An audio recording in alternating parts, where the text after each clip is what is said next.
guys. Avery, I got to see Joe Johnson second unit a lot. Results were pretty good. Yeah, I thought our second half was much better defensively.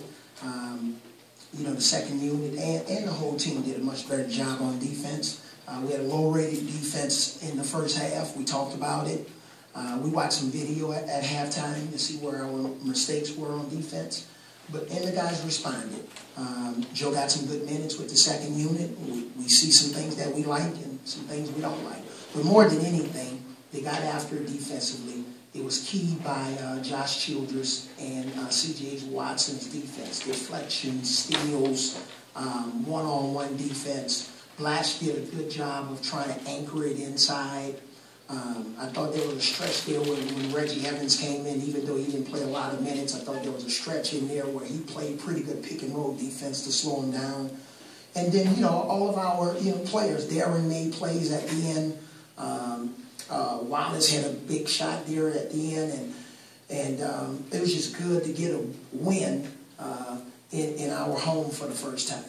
On Saturday, you pretty much just let the bench sink or swim in that fourth quarter, and you ended up in the overtime this time. Obviously, you had your starters out there. Was it just an intent to win this because it was the old? Yeah, somewhat. I just thought it was important. Our fans were terrific. Oh my gosh! When we get even more people in the building, it's going to be crazy. So we thought it was nice that our fans would go home with a good feeling about our team. We are a work in progress, but a lot of positives in the second half.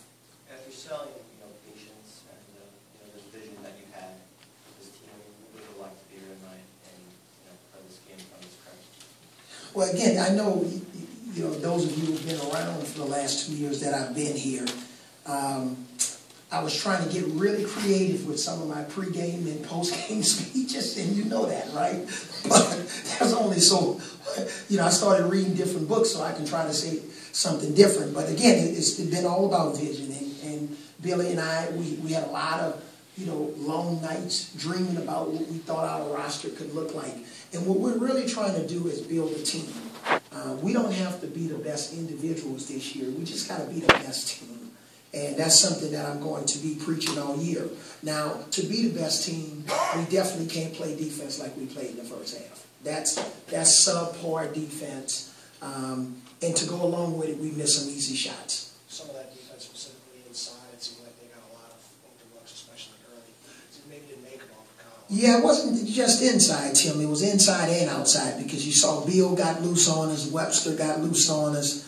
We showed it at halftime. And fortunately, because we got some veteran guys that are really coachable, I don't have to always specifically talk about team. If Gerald Wallace makes a mistake, or Joe Johnson makes a mistake, or Darren, and so forth and so on, they are really receptive when you point out their mistakes individually. And I could see the look on their face, even though it's a preseason game, where they were saying, yes, I'll get it right the next time. That's 2 straight games, pretty strong performances from C.J. Watson. Pretty positive on the whole time. Yeah, CJ steady, and we had a little talk after the shoot around, and I told CJ I need him to really give us some quality minutes tonight and then tomorrow night, and then sometime later on in the week I'll give him a break and let some of our other guys play. Has he been better than maybe even you thought he would be so far, CJ, or is this what you expected from him? No, he's been better. He's been better. We thought he was good, but he's good. He's good at what he does. He's not the most vocal person, so I guess he leaves that to me, right? But he knows what he's doing out on the floor.